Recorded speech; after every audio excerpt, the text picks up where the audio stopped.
Bonjour à tous, je suis Critique Masqué et c'est venu le moment de la fin de l'année où on va faire les tops et les flops. Alors cette vidéo va être mon top 10 des 10 films que j'ai préférés cette année.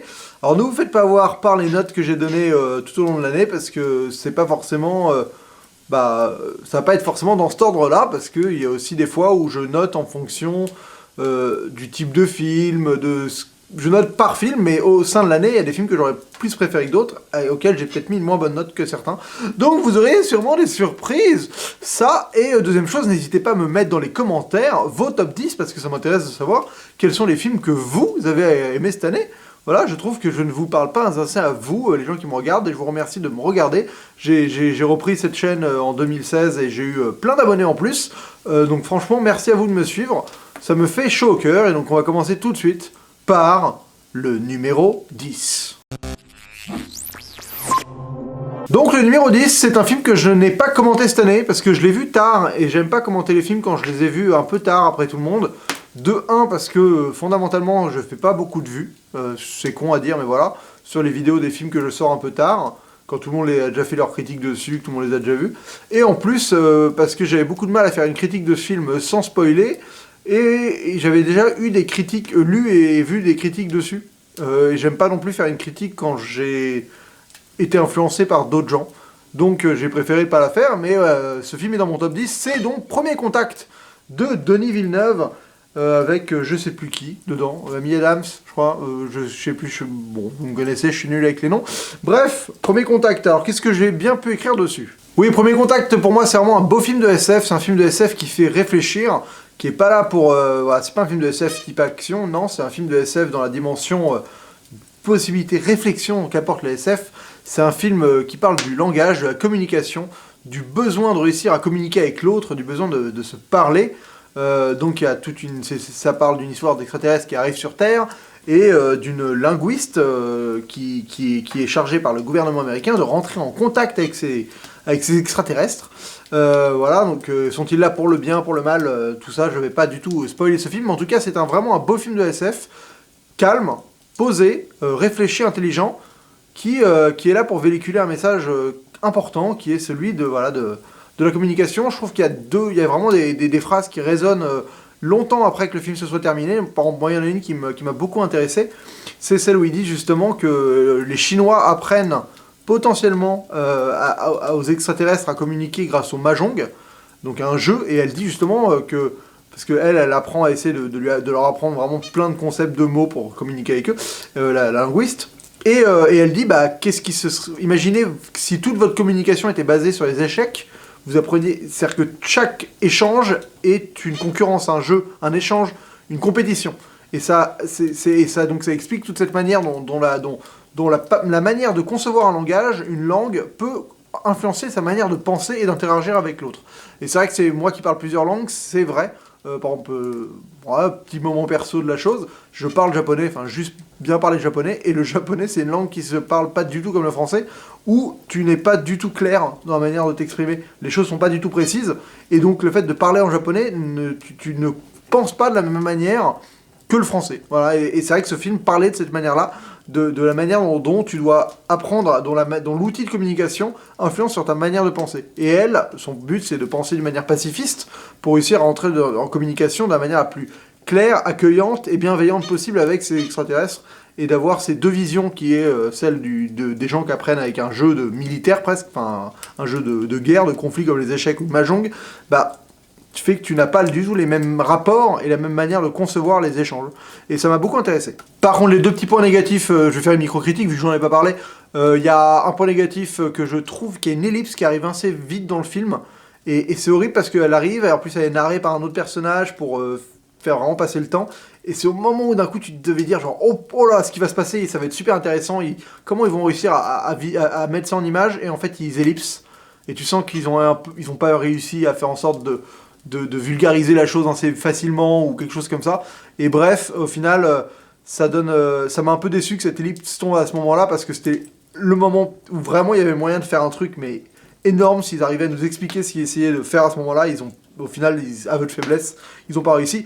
Et l'autre truc, c'est sur le traitement des souvenirs, je vais pas plus en dire, mais faudra qu'on en reparle un jour, faudra qu'on en reparle de ce traitement-là. Donc voilà, c'était pas un film parfait, mais il est quand même numéro 10 parce que c'était de la belle SF, de la SF intelligente, et il mérite largement sa place dans ce top 10. Passons au numéro 9. Le numéro 9, et c'est mon seul comic book movie, voilà, pour moi c'est le meilleur de l'année, c'est Captain America Civil War. Alors j'avoue que je donne une mention spéciale à la version Extended Cut de Batman Superman, parce que je la trouve vraiment bien par rapport à ce que j'ai vu au cinéma, mais le meilleur film pour moi de comic book cette année c'est Captain America Civil War.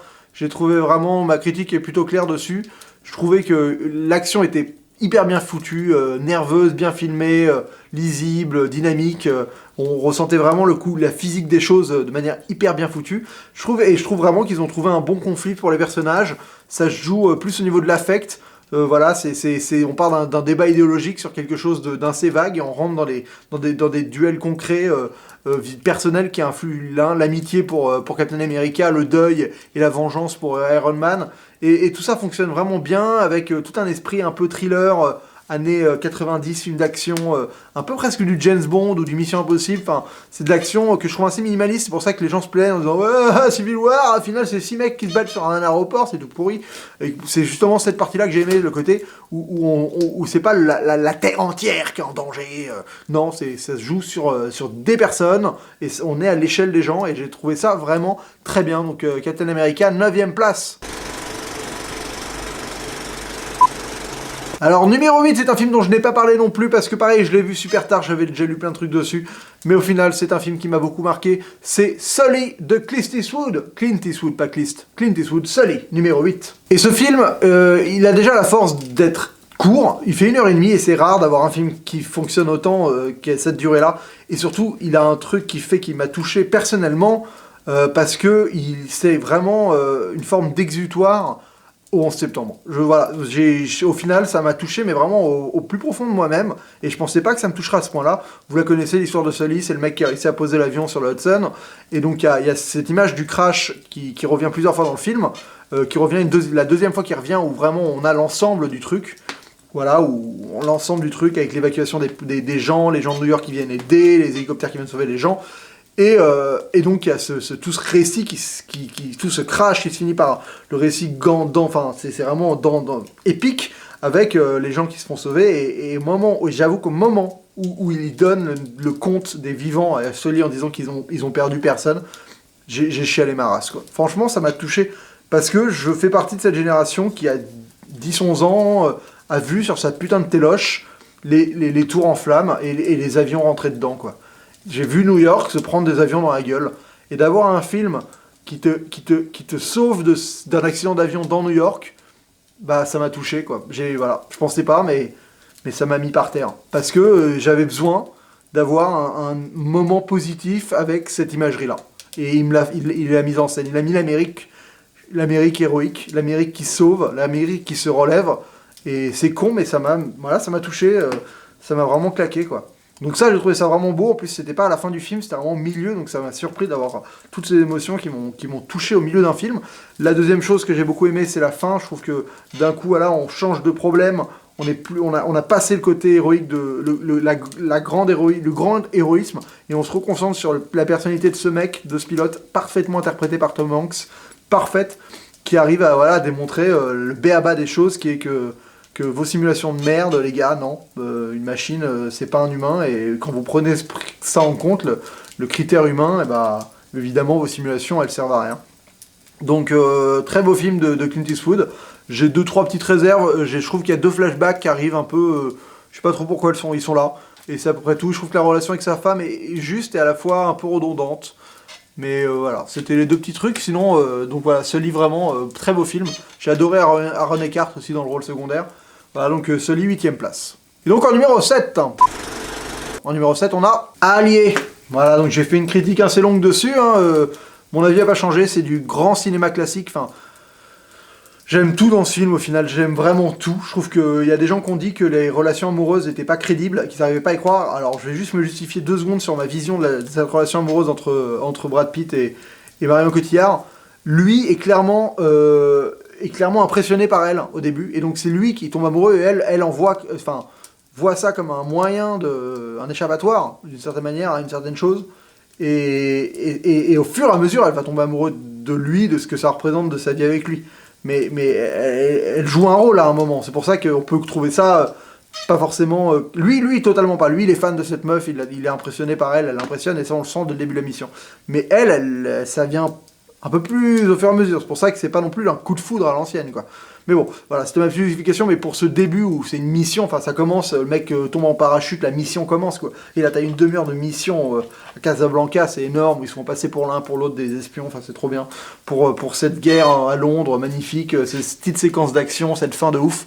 Donc Allié, 7ème du top, et largement mérité. Et maintenant on passe au numéro 6. En numéro 6, je mets le seul film français de ma liste. Et oui, je vais mettre Divine, à qui j'avais donné 5 masques. Parce que voilà, Divine, c'était le film coup de poing de l'année, le film français qui parlait vraiment de la France actuelle, du problème des banlieues, avec des personnages féminins hyper balèzes, hyper badass, hyper forts. Ça naviguait entre les genres, c'était hyper bien interprété, franchement, je vais arrêter de dire hyper. C'était vraiment bien interprété, il y avait des belles séquences de danse, des séquences qui avaient du culot, qui avaient de la mise en scène, des partis pris. Ça racontait vraiment quelque chose.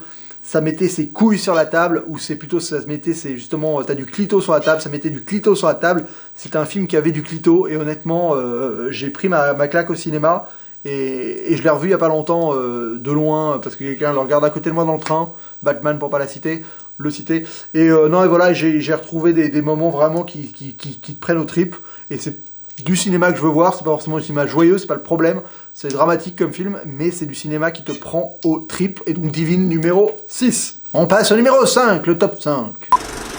En numéro 5, je vais mettre le seul film d'animation de la liste, qui est Zootopia, le Disney. J'en avais pas parlé parce que je n'avais pas repris encore ma chaîne à l'époque.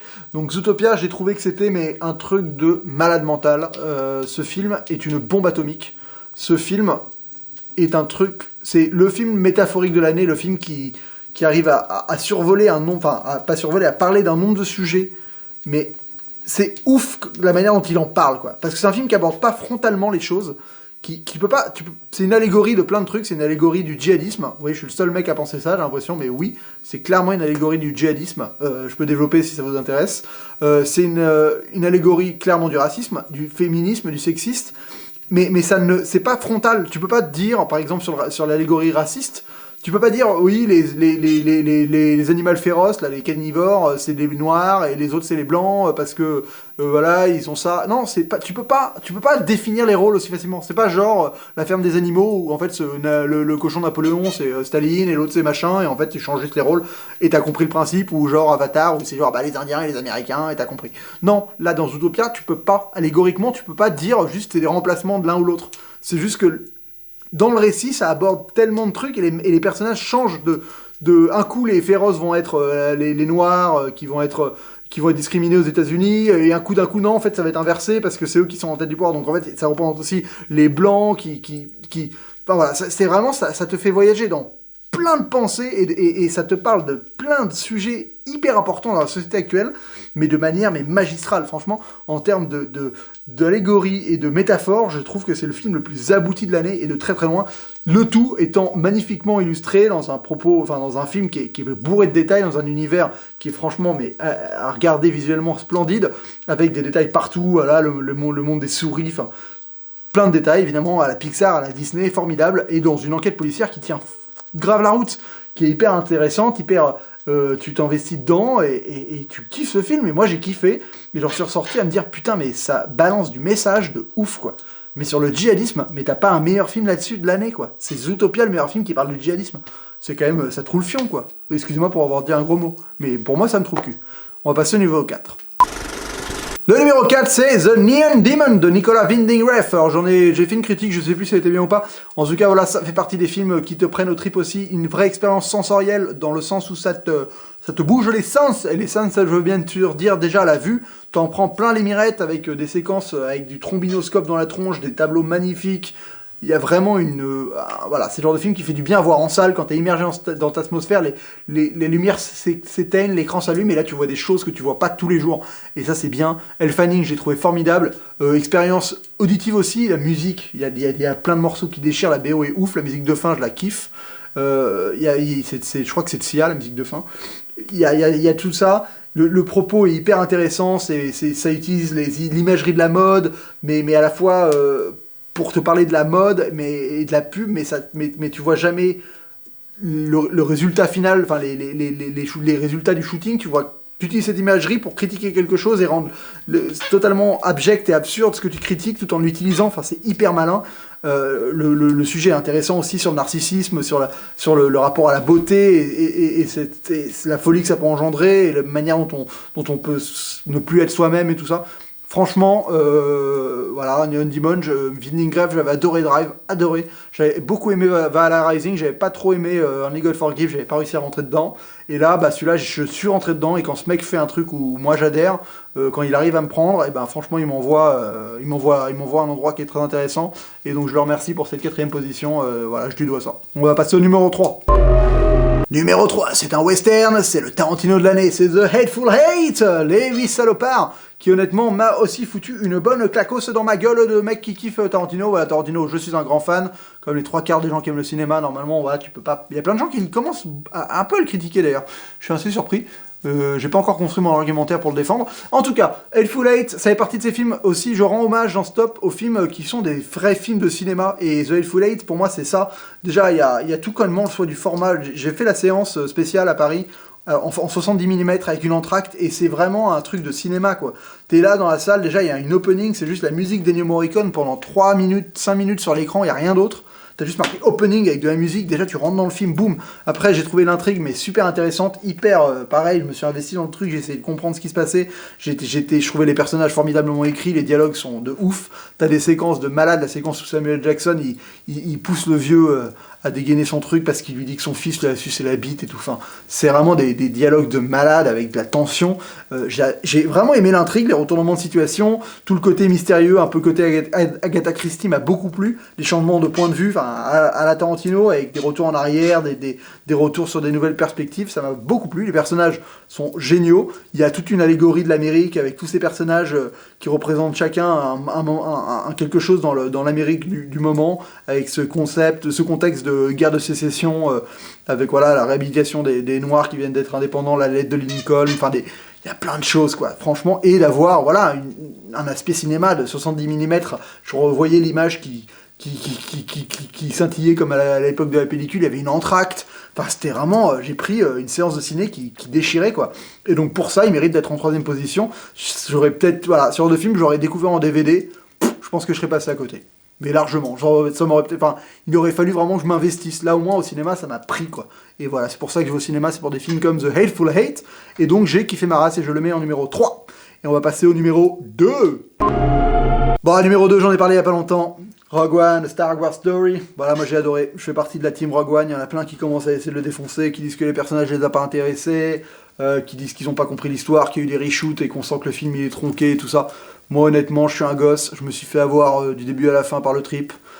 Qu'est-ce que j'ai à rajouter? Oui, alors on a parlé du gigantisme d'Edward, c'est marrant parce que ma critique, j'ai parlé pendant 20 minutes, mais j'ai dit plein de trucs que personne n'a dit, et j'ai raté plein de trucs que les gens ont dit. Donc voilà, il y a le gigantisme d'Edward, il y a aussi tout le rapport à un film de guerre, et c'est vrai que ça, je voulais en parler avant de la faire, et j'ai oublié de le dire, ma critique, mais oui, il y a tellement une imagerie de film de guerre, une imagerie... voilà, de soldats Ryan, caméra à l'épaule, et on court avec les gens, et on se bat avec eux, on meurt avec eux. Bref, du Star Wars comme j'aime, et j'ai adoré ce film, donc je le mets en 2ème position. Rogue One, Star Wars Story, et voilà, regardez ma critique, elle était faite juste avant. Et on va passer au numéro 1, qui est le vainqueur cette année? Numéro 1. Numéro 1, eh oui, c'est mon film préféré de l'année, mon film qui m'a la meilleure expérience de cinéma, et qui l'eût cru? C'est Everybody Wants Some de Richard Linklater. Mais que j'aime ce film. Qu'est-ce que j'aime ce film? Ce film est un concentré de bonheur.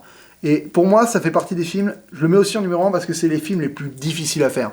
C'est un film qui raconte 3 jours d'un mec qui arrive à l'université pour jouer au baseball à l'université, qui va vivre avec son équipe de baseball dans une maison qui est prêtée par l'université, et c'est les 3 jours avant qu'il commence les cours.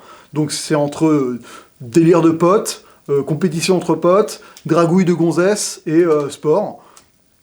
Et c'est les films les plus difficiles à rendre bien. Il n'y a pas d'intrigue, il n'y a pas de trame, c'est juste tu vis avec les personnages et tu sais, et si la magie prend, et là pour moi la magie a au prix mais à 200%, et bah tu vis avec eux, quoi. Et là, t'es ailleurs, t'es plus au cinéma, t'es pas là à te sentir qu'on te raconte une histoire pour t'emmener quelque part. Non, t'es avec les personnages.